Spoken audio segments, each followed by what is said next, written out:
Hi everyone, welcome back to another tutorial from Crazy Gamer. Today in this video we will be learning how to play single player mode in Snake.io game. First of all, launch open the Snake.io app on your device and then let the game load until you see the main game menu. From the main home page, go ahead and tap on the gear button at the top left corner first, and then from the options select gameplay.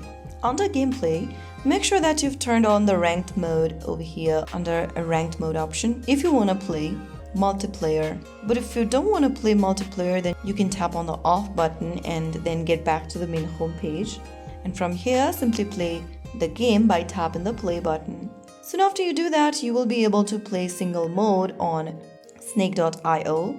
But if you want to play multiplayer mode, then make sure to turn on the ranked mode option. Once you do that, get back to the home page and you will be able to see this unranked and ranked menu at the top. If you select ranked, then you'll be playing multiplayer, whereas if you select unranked and play the game, you will be able to play single player mode. So that's how easy it is. If you found the video helpful, don't forget to like, share and subscribe to our channel. I will be back again in the next episode. Thank you for watching.